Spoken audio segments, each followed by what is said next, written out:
Saudara, Indonesia Police Watch atau IPW mengaku tidak terkejut terkait kasus yang menimpa Bribka Madih atas dugaan pemerasan oleh penyidik. Namun demikian IPW berharap Kapolda Metro Jaya bisa mengungkap kasus ini. Menurut Ketua IPW Sugeng Teguh Santoso, jika laporan yang disampaikan Bribka Madih terkait dugaan pemerasan benar, maka Polda Metro Jaya harus segera mengungkapnya. Sugeng berharap kasus dugaan pemerasan ini tidak lagi terjadi, baik untuk kalangan kepolisian sendiri maupun masyarakat luas.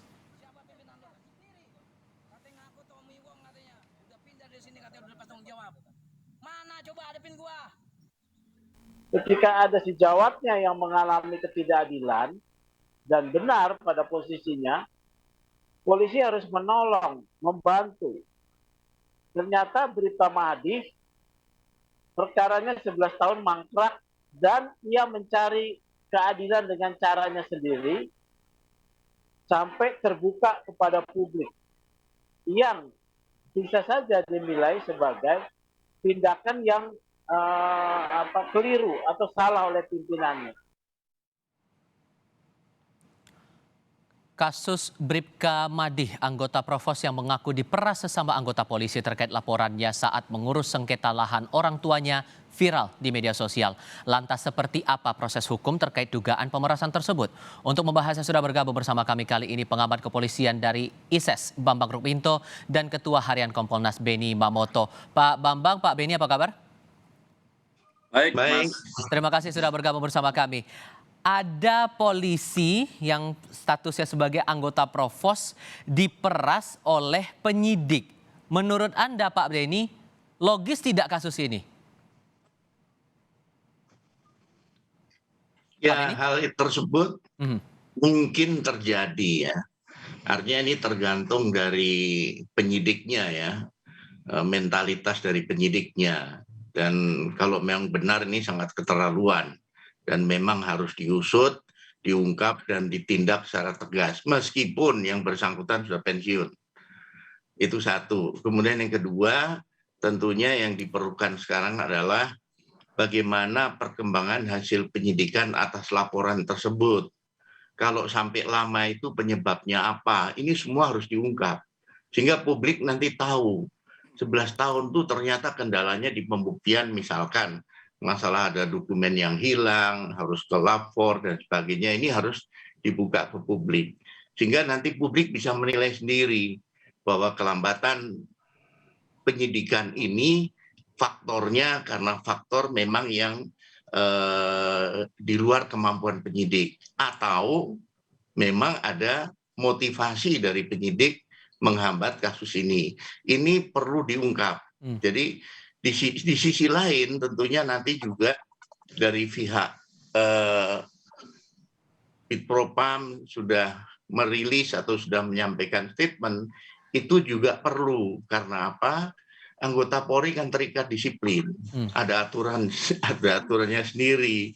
Karena buat saya ini ironis, seorang anggota Provos, Propam, tahu prosedur, tahu mekanisme yang berlaku dalam pengawasan internal, melakukan tindakan yang seperti ini.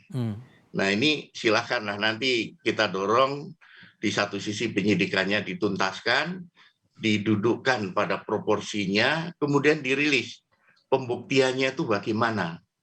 Cukup bukti atau tidak, kalau cukup bukti lanjutkan, kalau tidak cukup bukti ya dihentikan, biar nanti di pra-peradilan dan sebagainya. Era sekarang era transparansi, jadi perlu hal-hal semacam ini hasilnya nanti diumumkan ke publik. Yang harus ditekankan juga bahwa ini baru pengakuan dari satu pihak, baru dugaan, sehingga pengusutannya juga perlu kita ketahui bersama lagi sejauh mana kemudian pembuktian ini dilakukan oleh pihak Polda Metro Jaya. Tapi sebetulnya Pak Beni, singkatnya kalau ada temuan seperti ini prosedurnya gimana ya Pak? Kalau seperti ini memang yang perlu mengambil langkah dua pihak.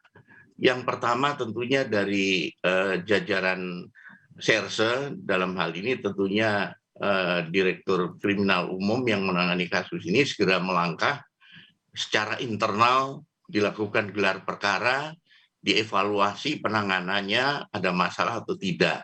Jadi respon itu dari internal dulu dilakukan.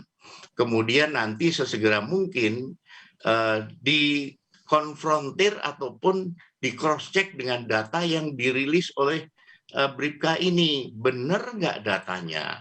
Kalau datanya ternyata tidak sesuai dengan pembuktian di penyidikan, ini ceritanya lain lagi nanti. Oke. Misalkan sudah dibuktikan bahwa AJB itu benar, sudah pemeriksaan saksi-saksi semua sudah, ternyata benar. Sementara Bribka Made mengatakan itu palsu. Ini kan jadi aneh. Jadi ini nanti harus beriringan antara di satu sisi pembuktian kasusnya, di sisi lain komunikasi dengan pihak Bribka Made, di sisi lain juga tentunya penegakan disiplin menjadi penting. Oke, sedikit banyaknya Pak Bambang kasus ini atau dugaan kasus ini peras polisi ini bikin publik geleng-geleng kepala. Anda juga demikian Pak Bambang?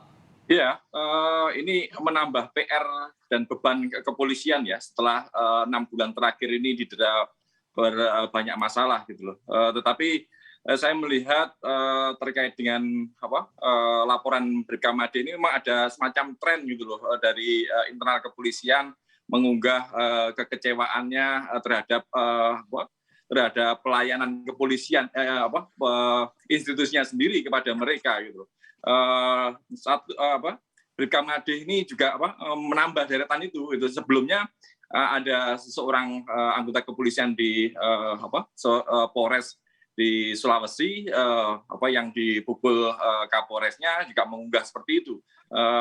Artinya ada sebuah saluran yang buntu terkait dengan pelaporan atau kekecewaan yang dirasakan oleh anggota gitu. Saya melihat bahwa Bribka Made ini tentunya seorang anggota Propos sangat paham prosedur dan untuk melaporkan kasusnya seperti itu.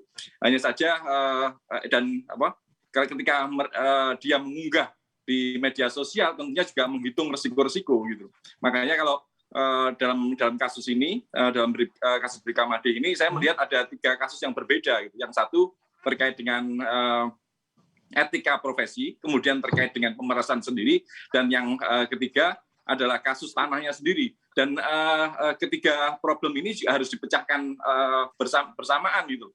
Jangan sampai kasus pemerasannya hilang hanya sekedar dipersempit dengan kasus etik dan profesi itu. Itu yang tentunya nanti akan membuat semakin masyarakat akan semakin tanda tanya. Ketiga kasus itu bisa ditelusuri sekaligus atau harus satu persatu menurut Anda? Ya, harus ditelusuri berbarengan ya. Tapi yang lebih utama tentunya terkait dengan pemerasan sendiri. Ini menyangkut dengan marwah kepolisian gitu. Kalau pemerasan itu benar atau salahnya bisa terungkap, tentunya kasus etika profesi itu bisa dilanjutkan. Tapi kalau kasus etik profesi ini lebih dikedepankan, tentunya sangat janggal dan hanya untuk menekan Bribka Made saja. Itu tentunya akan membuat masyarakat semakin tanda tanya. Ada kebuntuan pelaporan kata Pak Bambang nih, Pak Beni, gimana tuh? Menurut saya di era sekarang ini atasan pun tidak bisa bermain-main dengan masalah seperti ini. Kalau yang bersangkutan melakukan pelaporan secara bertingkat, ketika dilaporkan ke Polda tidak bergerak, naik ke Mabes, sekarang ini sangat sensitif ya, sehingga kalau ada informasi tentang pemerasan, saya yakin dari Propam akan segera bertindak, akan merespon itu. Nah pertanyaannya adalah, kejadian ini 2011, kenapa nggak dilaporkan pemerasannya pada saat itu? Nah itu dia. Nah itu kalau menjadi buntu sekarang kesannya, akan Pak. terkendala.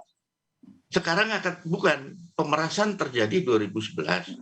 Kenapa tidak langsung dilaporkan? Karena dengan dilaporkan akan mempengaruhi proses penyidikannya, bisa lebih cepat, bisa lebih hati-hati dan sebagainya. Ketika diributkan sekarang, pertanyaannya apakah sudah dilaporkan dengan membuat laporan polisi? Kalau belum, berarti ini harus ada proses. Ya, bikin laporan polisi, diselidiki. Sementara apakah buktinya masih ada? Apakah saksi-saksinya masih ada? Ini juga menjadi masalah tersendiri. Jadi Anda melihat indikasinya ada apa ini sampai menunggu 11 tahun baru dibongkar semuanya ini? Nah, ini kemungkinan juga kalau saya tidak berani langsung berandai-andai ya, karena ini proses sedang berjalan. Kalau kita mencermati dari rilis yang dilakukan oleh Bithumas Polda Metro dan Kabid Propam Polda Metro, di sana menunjukkan adanya perbedaan fakta antara yang disuarakan oleh Bribka ini dengan fakta yang ada di penyidikan. Nah, ini akan nanti tentunya bisa sesegera mungkin nanti dirilis hasilnya setelah cross check dengan si Bribka ini bagaimana. Oke. Nah, hal lainnya juga ini Pak Bambang yang dicermati setelah viral nih, justru pihak Polda Metro Jaya mengungkap kesalahan masa lalu Madi. Mulai disebut melakukan pelanggaran etik, ada dugaan pelanggaran etik yang dilakukan. Kemudian disebut masalah ada pelaporan dugaan KDRT terhadap yang dilakukan dugaannya kepada dari Madi begitu yang melakukan. Anda melihat ini gimana sebetulnya? Ya, pola-pola seperti itu kan juga terjadi pada kasus pembunuhan Joshua kan. Joshua juga dikriminalisasi sebagai pelaku pelecehan seksual seperti itu. Makanya hal-hal seperti itu seharusnya dihindari lebih dulu gitu. Masuk kepada substansi masalahnya dulu terkait dengan pemerasan. Pemerasannya itu kapan terjadi gitu. Mengapa sekarang baru sekarang diviralkan? Apakah tentunya sebagai seorang anggota polisi, saya meyakini Bribka Madi ini berani mengambil risiko. Kurun waktu 11 tahun itu bukan waktu yang pendek. Tentunya ada proses di situ. Makanya kalau kemudian dia sekarang memviralkan, tentunya memiliki bukti-bukti dan memiliki sudah berhitung dengan resiko-resiko gitu. Makanya kalau saya melihat tadi saya sampaikan bahwa ada problem terkait dengan saluran laporan seorang anggota polisi kepada atasannya. Tapi saya mengapresiasi keberanian Bribka Madi ini berani mengungkapnya di media sosial, karena saat ini media sosial lah yang dipercaya oleh bukan hanya oleh anggota kepolisian, tapi dipercaya oleh publik. 1,5 tahun yang lalu di akhir tahun 2021 pernah viral tagar pernah trending ya, no viral no justice, kemudian percuma lapor polisi. Ini membuka